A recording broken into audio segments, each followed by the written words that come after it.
An explosive critique from a former Manchester United player has surfaced, placing the spotlight on what many consider a major misstep in the club's recent goalkeeper decisions. Paul Parker, who once defended the Red Devils, has openly condemned Andre Onana's tenure at Old Trafford, calling it nothing short of a disaster. This strong statement is rooted in the belief that Manchester United's fortunes would have been markedly better if the team had retained David De Gea as their starting goalkeeper.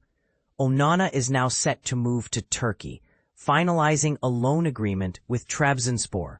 His final appearance in a United shirt painfully encapsulated his troubled spell at the club, characterized by costly errors and disappointing performances. One of the most glaring moments of his rocky stint came during an early exit in the Carabao Cup against Grimsby Town, a League Two side. Onana's mistake paved the way for a goal that ultimately contributed to United's shocking defeat, an embarrassing chapter for a club with such lofty ambitions.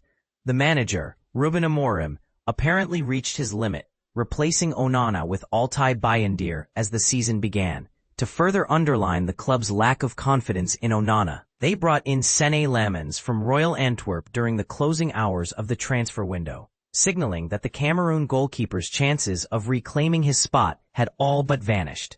Paul Parker didn't mince words when reflecting on the decision to sign Onana as De Gea's successor back in the summer of 2023.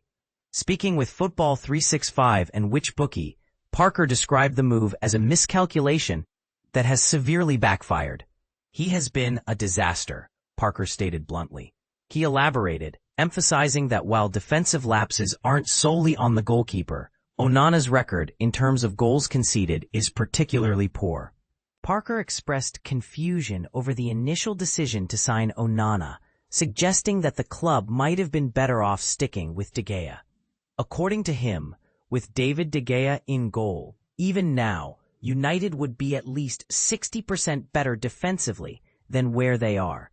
They would not be anywhere near the current state or the unfavorable talk surrounding them if De Gea had remained their first-choice keeper over recent seasons. Parker's credentials lend weight to his critique, having won 2 Premier League titles under Sir Alex Ferguson's legendary management. He offers a unique perspective on the qualities required in a goalkeeper at Manchester United. Interestingly, Parker proposed that De Gea was arguably pushed out not due to poor shot-stopping, but because he wasn't comfortable playing with the ball at his feet, a skill increasingly demanded by modern football. But here's where it gets controversial. Parker challenges this widely held notion.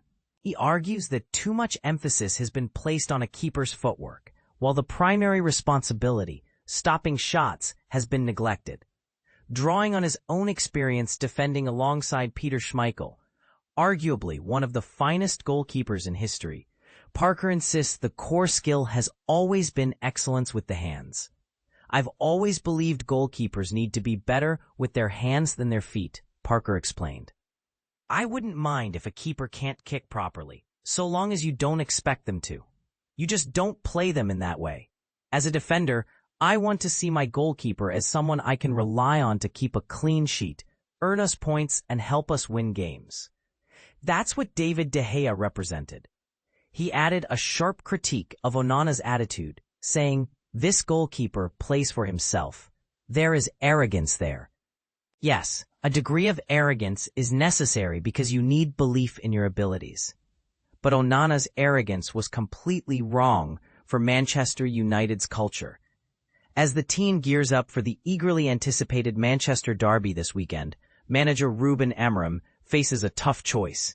Altay Bayındır and Sene Lammens are locked in a competition to claim the starting goalkeeper role at the Etihad Stadium. Neither will want to carry a legacy marred by errors and criticism. Unlike Onana, whose next chapter unfolds in Turkey's Super League as he attempts to rebuild his career. This situation raises big questions. What truly makes a great goalkeeper in modern football? Should clubs prioritize foot skills over traditional shot-stopping, or vice versa? And perhaps most provocatively, has Manchester United made a strategic blunder that could haunt them for years in their hunt for stability at the back? What are your thoughts? Do you agree with Parker's take that De Gea's departure was misguided, or is the game evolving past old-school notions of goalkeeping? Share your views, and let's spark a debate.